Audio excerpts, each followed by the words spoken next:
আপনি যদি কোনো মাজারে আক্রমণ করেন, কোনো খানকা জলসায় আপনি আক্রমণ করেন, আমি কিন্তু এটা আইনগতভাবে ব্যবস্থা নিব। এই জায়গাগুলোতে কোনো ধরনের আপনারা হস্তক্ষেপ করতে পারবেন না। খানকা জলসা এগুলোতে হস্তক্ষেপ করতে পারবেন না। যার যার বিশ্বাস তার কাছে, যার যার বিশ্বাস। আপনার কোনো অধিকার নাই কোনো মাজারে আক্রমণ করার, কোনো অধিকার নাই। পীর মুরিদির কোনো নীতি রাখা যাবে না, যে কোনো মূল্যে এলাকা থেকে উঠাতে হবে, যে কোনো মূল্যে। কথা দিয়ে ওঠান, পিটিয়ে উঠান। অসম্ভব আহলাদি সুরদেশিত এলাকায় এরকম জিকির আজকার মিথ্যা নারী পুরুষ একাকার হয়ে হতে পারে না। অসম্ভব, যে কোনো মূল্যে ঠেকাতে হবে, যে কোনো মূল্যে। আপনি প্রস্তুত থাকুন। আহলাদি সুরদেশিত এলাকায় এরকম মিথ্যে জিকির হবে, এটা হতে পারে না। ধর্মের নামে মিথ্যে জিকির চিৎকার করে হতে পারে না। এই মাটিতে জিকির হবে লা ইলাহা ইল্লাল্লাহ চুপে। আপনাকে কথা প্রসঙ্গে একটু দেখালাম।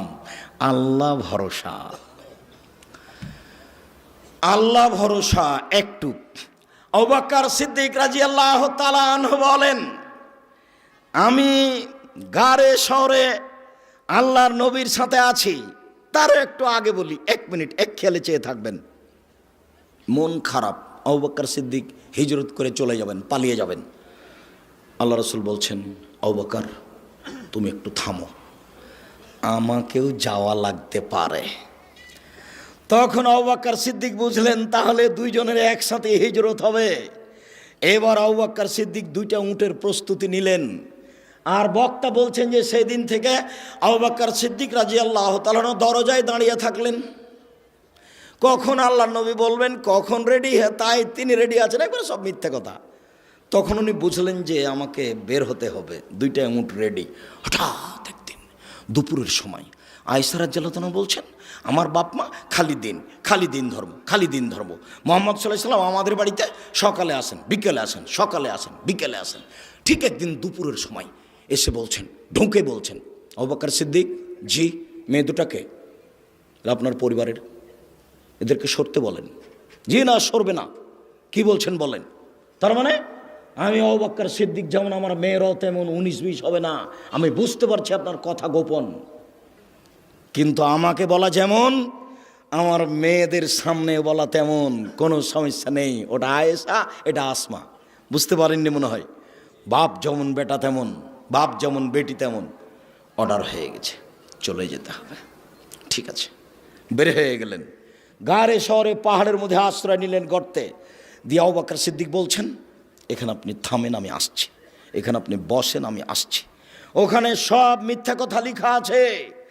যে সব গর্তগুলিকে আবু বকর সিদ্দিক ছিদ্রগুলো বন্ধ করছিলেন, সাপ তাকে দংশন করতে পারে।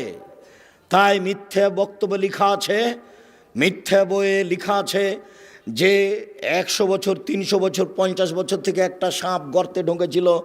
একদিন মুহাম্মদ সাল্লাল্লাহু আলাইহি ওয়াসাল্লাম এখানে আসবেন, তাকে দেখবো এই জন্য। এবার সব গর্তগুলো বন্ধ করলেন আবু বকর সিদ্দিক, মাত্র একটা গর্ত খালি, আর কাপড় নেই। তখন গর্তের মুখের উপরে পা দিলেন। এবার সাপ দেখছে গর্তের মুখ বন্ধ, তাহলে আমি কিভাবে মোহাম্মদকে দেখব? তো দংশন করলেন। বিষে কালো হয়ে গেল, চোখের পানি ঝরে মোহাম্মদ সাল্লাল্লাহু আলাইহি ওয়াসাল্লামের ঝরলো। মোহাম্মদ সাল্লাল্লাহু আলাইহি ওয়াসাল্লামের ঘুম ভেঙে গেল। তিনি বলছেন, তোমার এরকম কোনো অবস্থা? বলে, আমাকে সাপে দংশন করেছে। দেখি কোথায়? এই যে এখানে। একটু থুতু দিয়ে ঠিক মিথ্যা কথা, এবারে নগদ মিথ্যে। ওই গর্তের মুখের উপরে ঘুঘুর ডিম দেওয়া আছে। ঘুঘু মানে মাকড়সার জালে ঘুঘু ডিম দিয়েছে, একবারে নগদ মিথ্যা কথা, মিথ্যার নগদ প্রমাণ। আবু বকর সিদ্দিক রাদিয়াল্লাহু তাআলা আনহু বলছেন, কুলতু লিন নবী সাল্লাল্লাহু আলাইহি সাল্লাম, আমি আল্লাহর নবীকে বলছেন, আমি আল্লাহর নবীকে বললাম, আল্লাহর নবী, লাউ নাজারা আহদুহুম তাহতা কাদামাইয়ে, ওরা যদি কেউ পায়ের দিকে দেখে, ওই যে ওই যে ওই যে ওই যে ওরা যদি কেউ পায়ের দিকে দেখে, লাভ সরানা, তারা আমাদেরকে দেখে নিবে। তখন আল্লাহ রাসূল বলছেন, মা জান্নাকে আবু বকর, আবু বকর আপনি কি মনে করেন? আপনি কে মনে করেন আমরা 2 জন? আল্লাহ সালেহুমা, আমাদের 3য় জন আল্লাহ। অসম্ভব, ওরা আমাদেরকে দেখতে পারে না। লা তাহজানিল্লাহ মানা, আপনি চিন্তা করবেন না, আল্লাহ আমাদের সাথে আছেন। আপনি কি মনে করেন আমরা 2 জন? 3য় জন আল্লাহ। আল্লাহ ভরসা, দেখেন আল্লাহ ভরসা। ফেরাউন পিছে পিছে ছুটে যাচ্ছে, মূসা আলাইহিস সালাম আগে আগে পালিয়ে যাচ্ছেন। সামনে কুলজুম সাগর, ডানে ফেরাউন, বামে ফেরাউন, পিছে ফেরাউন, সামনে সাগর। সঙ্গী সাথী বলছেন, ইন্নাল্লাহ মুদ্রাকুন, আমরা বন্দি, আমরা আটকা পড়েছি, আমরা বন্দি, আমরা আটকা পড়েছি। তখন মূসা আলাইহিস সালাম বলছেন, কাল্লা, কখনো নয়, অসম্ভব, এটা হতে পারে না। বলেন কি? কাল্লা, কখনো নয়, অসম্ভব, এটা হতে পারে না। ইন্না মাইয়া রাব্বি, আমার সাথে আমার প্রতিপালক রয়েছেন, সায়াদিনী, তিনি আমাকে পথ দেখাবেন। কোনো পথই নাই, কোনো পথই নাই, বাঁচার কোনো পথই নাই। ডানে ফেরাউন, বামে ফেরাউন, পিছনে ফেরাউন, সামনে সাগর। মূসা আলাইহিস সালাম বলছেন, কখনো নহে, অসম্ভব, হতে পারে না। আল্লাহ আমার সাথে আছেন, তিনি আমাকে পথ দেখাবেন। আল্লাহ ভরসা, বুঝতে পারছেন না? এর নাম আল্লাহ ভরসা। দেখেন, গাল্লা কাতেল আবওয়াব, সব দরজা জুলাইখা বন্ধ করে দিল। জুলাইখা সব দরজা বন্ধ করে দিয়ে বলছে, হাই তালাক, এইসব তুমি আমার সাথে জেনায় লিপ্ত হও। তখন ইসব বলছেন, মাশাআল্লাহ, আমি আল্লাহর কাছে আশ্রয় চাই। বলো কি তুমি, বলো কি তুমি, ইন্নাহু রাব্বি আহসানা মাসায়া, আরে তোমার স্বামী আমার মালিক, তিনি আমাকে ভালো থাকতে দিয়েছেন, ভালো খেতে দিয়েছেন, আমি অন্যায় করতে পারি না, তোমার সাথে আমি অন্যায় করতে পারি না। এই বলে ইউসুফ আলাইহিস সালাম দৌড় দিয়ে পালাতে চাইলেন। পিছন দিক থেকে জুলাইখা জামা টেনে ধরলো। আগে আগে বের হয়ে যাচ্ছেন ইউসুফ, পিছনে পিছনে যাচ্ছে, আগে আগে যাচ্ছেন ইউসুফ, পিছনে পিছনে যাচ্ছে জুলাইখা। যখনই বের হলেন তখনই সামনে হলো জুলাইখার স্বামী, এক জায়গায় তিনজন, ইউসুফ, জুলাইখা, জুলাইখার স্বামী। দেখে জুলাইখা কথা উল্টে দিল। জুলাইখা বলল, এই দেখেন, এই দেখেন, এই দেখেন, যাকে আপনি লালন পালন করেন, দেখেন তার চরিত্র কত খারাপ, সে আপনার স্ত্রীর সাথে অন্যায় করতে চাই, এর কি শাস্তি হতে পারে? আরে আপনি দেশের বাদশা, কি শাস্তি উল্লেখ করবেন? আমি জুলাইখা বলছি, ওকে যথাযথ পিটন দিতে হবে, নইলে জেলখানায় বন্দি করতে হবে। 12 বছর জেল হলো। 12 বছর পরে সরকারের পক্ষ থেকে লোক এসেছে, এইসব আপনাকে সরকার ডেকে পাঠিয়েছেন, আপনি বের হন জেল থেকে। তখন এইসব বলছেন, যাক, সরকারকে বলো এইসব জেল থেকে বের হবে না যতদিন পর্যন্ত জুলাইখা জাতির সামনে ঘোষণা না দিয়েছে। আমি জুলাইখা বলছি, আমি অন্যায় করেছি, ইসব অন্যায় করেনি। ইসব এখানে সত্যবাদী, আমি মিথ্যাবাদিনী মহিলা। এই কথা জাতির সামনে ঘোষণা না দেওয়া পর্যন্ত আমি ইসব জেল থেকে বের হব না। আমি আপনাকে যেটা বলতে চাচ্ছি, এই ছেলে, কোনোদিন কোনো মেয়ে মানুষের সাথে মোবাইলে গল্প করো না। মেয়ে মানুষ তোমাকে ধ্বংস করবে, তোমার বাপকে ধ্বংস করবে, তোমার বংশকে ধ্বংস করবে, তোমার জাতিকে ধ্বংস করবে। এই যে দেখো, এই যে দেখো মেয়ে মানুষ, এই বেটা 3 মিনিটের মধ্যে, 1 মিনিটের মধ্যে কথা উল্টে দিবে। তুমিও যাবা জাহান্নামে, তোমার বাপও যাবে, তোমার বংশ যাবে, কারোর মান সম্মান রক্ষা হবে না। এই দেখো জুলাইখা, এই দেখো জুলাইখা। জুলাইখা বলছে, এই যে দেখেন, আপনি যাকে খাওয়ার দিচ্ছেন, লালন পালন করছে, সে আপনার স্ত্রীর সাথে জেনা করতে চাই। হলো এটা? ঠিক হলো? আপনি কি করবেন তার? আরে আপনি কি করবেন? আমি জুলাইখা বলছি, ওকে যথাযথ পিটন দিতে হবে, নইলে জেলখানায় বন্দি করতে হবে। তুমি যার সাথে প্রেমের গল্প করছো, কথা উল্টে দিতে পারে। তখন তোমার কি হবে তুমি বুঝতে পারছো না। আজ থেকে আর কোনোদিন কোনো মেয়ের সাথে কথা বলো না। তোমাকে আবারও বলছি, তুমি তোবা করে উঠবা। উঠার সময় তো বলবে, আস্তাগফিরুল্লাহ ওয়া আতুবু ইলাইহি, আমি তোবা করছি, জীবনে আর কোনোদিন তার সাথে কথা বলবো না ইনশাআল্লাহ। এই ছেলে, তোমাকে আরও একটা বলে দিচ্ছি, তুমি এদিকে খেয়াল করো তো। আজকে এখানে তোবা করে উঠেছ, গিয়ে রাত্রে ঘুমাতে যাচ্ছ, মোবাইলটা লক করে দিয়েছ, দেখবা 2-1 মিনিট পরে ধীরে হাতটা মোবাইলে চলে গেল, লকটা খুলেছ, রিংও দিচ্ছ। এই সময়তে লাফ দিয়ে উঠে ল্যাপটা দূরে ফেলে দিবা। দূরে ফেলে দিয়ে একবারে ঘর থেকে বের হয়ে বলবা, নাউজুবিল্লাহি মিন জালিক, এই শয়তান তোর মুখে লাথি মারি, নাউজুবিল্লাহি মিন জালিক, এই শয়তান তোর মুখে লাথি মারি। আর এই পাটা মাটির উপরে রেখে তুমি এই করবা, ঘষবা, তোর মুখে লাথি মারি, তোর মুখে লাথি মারি, তোর মুখে লাথি মারি, নাউজুবিল্লাহি মিন জালিক। তুমি 2-1 মিনিট করো, দেখবা তুমি স্বাভাবিক হয়ে গেছো। সারা রাত আর ও তোমার কাছে আসবে না। তুমি যে তোবা করে গেছো, এই জন্য তোমার ঘরে খালি শয়তানে এমনভাবে ভিড় লেগেছে, তুমি দেখলে অজ্ঞান হয়ে যেতে। শয়তানের কাজ ইহুদির কাছে নেই। শয়তান জানে যে ইহুদি জাহান্নামে যাবে। শয়তানের কাজ খ্রিস্টানের কাছে নাই। শয়তান জানে যে খ্রিস্টান জান্নাতে যাবে। শয়তানের কাছে, হিন্দুদের কাছে নাই। শয়তান জানে যে ওরা জাহান্নামে যাবে। স্কুল কলেজ থেকে শয়তান চলে এসেছে, কেন? যুবক যুবতীর উরু রানের উপরে মাথা দিয়ে বসে আছে। তখন শয়তান বলছে তাহলে আমি আর কি করব, আমি তো এটা করাতাম, তো ওরাই যখন করছে তখন আমি যাই। তো এখন আমি যাব কোথায়? যে বলেছে আর কোনোদিন প্রেমের গল্প করব না তোর সাথে, তওবা করছি, আমার কাছে ওখানে, তোকে আজকে রাত্রে ঠগাবোই ঠগাবো, তোকে আমি দেখে ছেড়ে দেবো। এই কথা তোমার সাথে বাজি লেগেছে ইবলিস। এই বেটা, তোর সাথে বাজি লেগেছে ইবলিস। এই ছেলে, তোমার সাথে বাজি লেগেছে ইবলিস। যখন ইবলিসকে আল্লাহ বলেন এই আদমকে সিজদা করলি না কেন, তখন ইবলিস বলছে আমি সিজদা করব মানে? আদম মাটির তৈরি, আমি আগুনের তৈরি, তাকে কেন সিজদা করব? তখন আল্লাহ বলছেন সর, সর এখান থেকে, সর, দূর হ। তখন ইবলিস বলছে হ্যাঁ দূর হয়ে যাব, তবে আমাকে একটা ক্ষমতা দিতে হবে। কি? আজীবন বেঁচে থাকব। ঠিক আছে, দিলাম। আর একটা, আদমের ছেলে মেয়েকে দেখে ছেড়ে দেবো কিভাবে জান্নাতে যায়। আমি যাব জাহান্নামে আর ওরা যাবে জান্নাতে, আমি ওদের দেখে ছেড়ে দেবো কিভাবে জান্নাতে যায়। তাহলে কথোপকথন মুখামুখি কার সাথে হচ্ছে? আল্লাহর সাথে। কার? ইবলিসের। বিক্রম সহযোগিতা।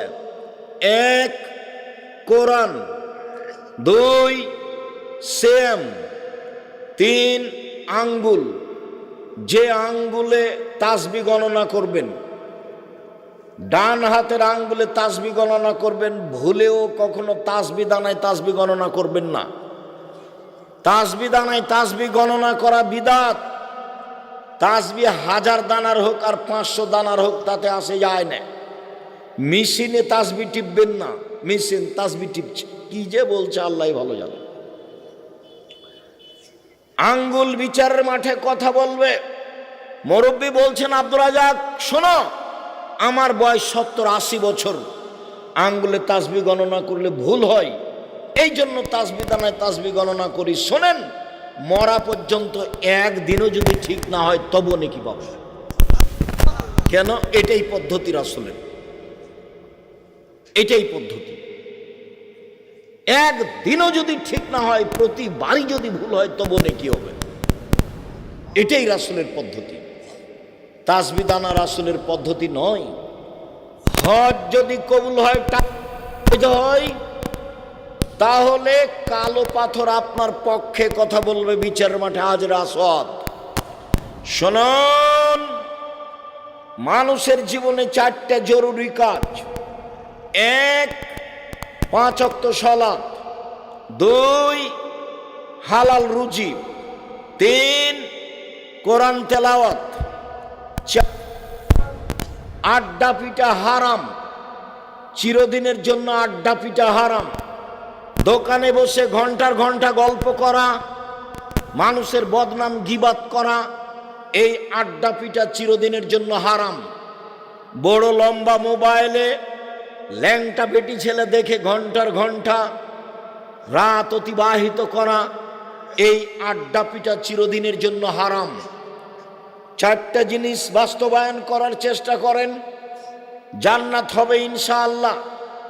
দোকানে যাওয়ার পদ্ধতি আমি শতদিন বলেছি। দোকানের সামনে গিয়ে বলবেন আসসালামু আলাইকুম, আহমদ লবণ আছে? জি আছে, 1 কেজি লবণ দাও। কাঁচামরিচ আছে? জি আছে, 200 কাঁচামরিচ দাও। দেওয়া হয়েছে, টাকা পরিশোধ হয়েছে, আসসালামু আলাইকুম।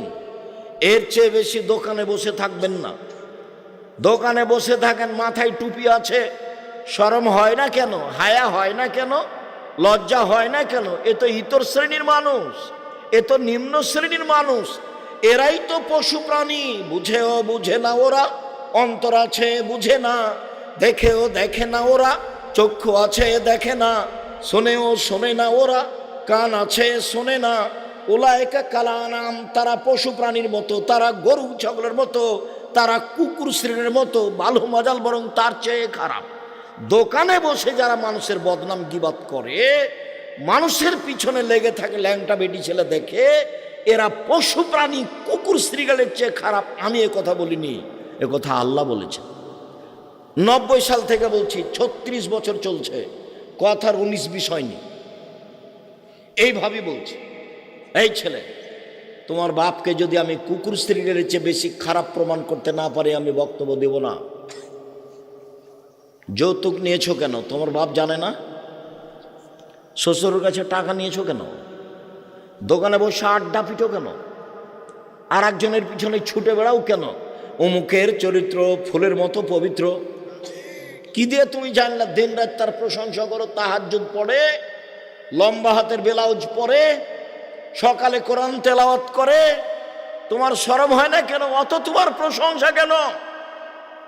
জুলুম করে, মানুষের প্রতি অন্যায় অবিচার করে, মানুষকে হত্যা করে, গুম করে, মানুষকে দিন দুপুরে মেরে ফেলে তাহাজ্জুদ দেখো বেটা, তোমার শরম হয় না? তোমার হায়া হয় না? তোমার লজ্জা হয় না? দিন মজুরি করে খাও, উপার্জনের পথ চারটে। এক, দিন মজুরি করে খাবা, কিষান কামলা দিয়ে খাবা, এখানে আসতে হবে না। দুই, চাকরি করে খাবা, 500 টাকা বেতন হোক তাতে আসে যায় না। তিন, জমি চাষ করে খাবা, এগুলো উপার্জনের পথ। চার, ব্যবসা করে খাবা, চকলেটের হোক, না হয় বাদামের হোক, না হয় চিংড়ি মাছের হোক, যেটাই হোক না কেন ব্যবসা করে খাও। এই চারটা পথে পয়সা উপার্জন করো। এখানে কেন এসেছো? ভিক্ষা করে খাও বেটা। মানুষের ভাবে প্রশংসা করো কি করে? আল্লাহর নবী বলছেন, কেউ যদি কারোর প্রশংসা করে তো যেই ব্যক্তি প্রশংসা করছে ওর বুকের উপরে মারো পায়ের মাটি ছুঁড়ে। আল্লাহ রসুল বলছেন, যে প্রশংসা করছে ওর মুখের উপরে মাটি মারো। হাদিস বুখারী মুসলিম। কি করে তুমি বলতে পারো তাহাজ্জুদ পড়ে, আবার তুমি বলছো অমুকের এমন সালাত আদায় করে যে কপালে দাগ হয়ে গেছে? কালকের একজন বলছে, শরম হয় না কেন তোমার? এই চারটা পথে উপার্জন করো, এখানে এসেছো কেন? নিম্ন শ্রেণীর মানুষ তুমি, তুমি জাতির জন্য বোঝা, তুমি জালেম, তুমি চাঁদাবাজ, তুমি মানুষের প্রতি রাহাজানি করো, অন্যায় করো, অবিচার করো, জুলুম করো, নির্যাতন করো, তুমি মানুষকে জেল হাজতে দাও, তুমি মানুষকে মেরেছ। তুমি প্রশংসা করো কেন এইভাবে? তোমার কি রুজি হয় না? চারটা পথে যদি রুজি না হয় তাহলে ভিক্ষা করে খাও, এখানে আসিও না। ভিক্ষা করে খাও। ভিক্ষা পছন্দ নয় তবে জায়েজ। আব্দুর রাজ্জাক সাহেব, এটা হচ্ছে বাগেরহাট জেলা খুলনা অন্তর্গত, ভিক্ষা করে খেতে হবে না। চিংড়ি মাছ অনেক উপার্জন ইয়ে হয়, চাষ হয়, ভালো, ঠিক আছে। আমি ভিক্ষা করে খেতে বলিনি, আমি বলছি শেষ উপার্জনের পথ হলো ভিক্ষা করে খাওয়া। এখানে এসেছে কেন? এখানে এসেছে কেন? কি দেখাতে চাচ্ছ তুমি আমাকে? মানুষের প্রতি জুলুম করে মরলেই জাহান্নাম। জাহান্নামে যায়নি কেন? মরেনি সেই জন্য। এই পথ বন্ধ করো, এই পথ বন্ধ করো। বৈধ রুজি উপার্জন করে অল্প দিন বাঁচতে এসেছো, সময় শেষ। অল্প দিন বাঁচতে এসেছো, সময় শেষ। এই পথে থাকিও না। শুনুন, সূরা বাকারা আপনার পক্ষে বিচারের মাঠে এমন তর্ক করবে আল্লাহর সাথে জান্নাতে নিয়ে যাওয়ার জন্য। শোনেন, কোরআন মাজিদ একটা সূরা আছে, সূরা মুলক 30 আয়াতের। বিচারের মাঠে আপনার পক্ষে কথা বলতেই থাকবে, বলতেই থাকবে, যতক্ষণ পর্যন্ত আপনার জান্নাত ঘোষণা না হয়েছে ততক্ষণ পর্যন্ত এই সূরা আপনার পাশ থেকে যাবে না। তার নাম সূরা মুলক। শুনুন, 4 শ্রেণীর মানুষের কবরের শাস্তি হবে না। 1, রাতে সূরা মুলক পড়ে যে। 2, পেট ব্যথায় মারা যায় যে। 3, জুমার দিন মারা যায় যে। 4, শহীদ হয় যে। মনে থাকবে না মনে হয়? 1, রাতে সূরা মুলক পড়ে যে, তার কবরের শাস্তি হবে না। 2, পেট ব্যথায় মারা যায় যে, তার কবরের শাস্তি হবে না। 3, জুমার দিন মারা যায় যে, তার কবরের শাস্তি হবে না। 4, শহীদ হয় যে, তার কবরের শাস্তি হবে না। 4টের 3টে কঠিন, প্রথমটাই সহজ। 1 নাম্বারটাই সহজ, সূরা মুলক পড়া সহজ। বাকি জুমার দিন মারা যাব কিনা আমি জানি না। যে লোকটা ক্যান্সারে পেট ব্যথায় মারা গেল, এটা আসলে সেইটা কিনা আল্লাহ ভালো জানে। শহীদ, সত্য শহীদ কি হুতাশে শহীদ কে জানে। সাইয়্যিদুশ শুহাদায়ে হামজা বিন আব্দুল মুত্তালিব, পৃথিবীর মানুষ শুনে রেখো, মুহাম্মদ সাল্লাল্লাহু আলাইহি সাল্লাম বলেন পৃথিবীর সবচেয়ে সর্দার দামি শহীদ হামজা বিন আব্দুল মুত্তালিব। আব্দুল মুত্তালিবের ছেলে হামজা রাদিয়াল্লাহু তাআলা যিনি ওহদের যুদ্ধে শহীদ হয়েছেন। শহীদ মিনার তৈরি করলে হামজার করতাম। আমি আব্দুর রাজ্জাক বিন ইউসুফ বলে যাচ্ছি, আমি তোমাকে শিক্ষিত মানুষ মনে করিনি, তোমার শিক্ষক আমি শিক্ষিত মানুষ মনে করিনি। তুমি তোমার শিক্ষক, দিন রাত তুমি ঠাকুরের গান বলা, আমি তোমাকে কি দিয়ে শিক্ষিত মানুষ বলবো? ঠাকুর বাঙালিদের শত্রু, ঠাকুর ভারত বাংলাদেশ পাকিস্তানের শত্রু, ঠাকুর জাতির শত্রু, ঠাকুর ঢাকা বিশ্ববিদ্যালয়ের শত্রু, ঠাকুর মুসলমানের শত্রু। ভারত বাংলাদেশ পাকিস্তানের মুসলমান যখন ইংরেজের হাতে নির্যাতিত, তখন ঠাকুর লন্ডনে মুচ পাকায়। সেই ঠাকুরের গান আমার ছেলে মেয়ে বলবে, প্রত্যেক দিন ঘুম থেকে উঠে বলবে, ও কালিমা তোমার আকাশ, ও কালিমা তোমার বাতাস। আমি বলিনি, আমার ছেলে মেয়ে বলেনি, দেহ সংস্থাকালীন বলবো না, তুমি কাপুরুষ, তোমার বাপ কাপুরুষ, তোমার জাতি কাপুরুষ। এদেশে 18 কোটি মানুষ বসবাস করে, কেউ একটা এমন একটা ছেলে জন্ম দিল না যার ছেলে একটা গান বলবে মুসলমান হিসাবে, তার গানটা বাঙালিরা বলবে। একটা হিন্দু ঠাকুর মুসলমানের শত্রু, জাতির শত্রু, তার সেই ঠাকুরের গান তুমি বলো, তোমার শরম হয় না কেন? তোমার হায়া হয় না কেন? তোমার লজ্জা হয় না কেন? তোমাকে খারাপ লাগে না কেন? কে তোমাকে শিক্ষিত মানুষ বলেছে? আমি আব্দুর রাজ্জাক বিন ইউসুফ 90 সাল থেকে নিয়ে এখন পর্যন্ত একদিনও বলিনি, 1 মিনিটের জন্য বলিনি তোমাকে আমি শিক্ষিত মানুষ। আমি যদি তোমাকে মূর্খ প্রমাণ করতে না পারি, আমি জাতির সামনে বক্তব্য দেব না। 36 বছর থেকে বলছি। কতদিন থেকে? 36 বছর থেকে বলছি একই কথা। তোমার চলে, আমার চলে না। আমি ঠাকুরের গানকে দাম দিতে পারি না। ঠাকুর একজন হিন্দু মানুষ, তার কালিমায়ের আকাশ হতে পারে, আমার আকাশ কালিমায়ের নয়। তার জমিন কালিমায়ের হতে পারে, আমার জমিন কালিমায়ের নয়। আমার জমিন আল্লাহর, আমার আকাশ আল্লাহ, কালিমায়ের নয়। এই কথা খুব ভালোভাবে জানি। আমি এই কথা বলতে পারি না, তোমার চলে। সম্মানিত দিনী ভাই বোন, বলছিলাম বিচারের মাঠে 4টা জিনিস কথা বলবে। 1 কোরআন, 2 সেম।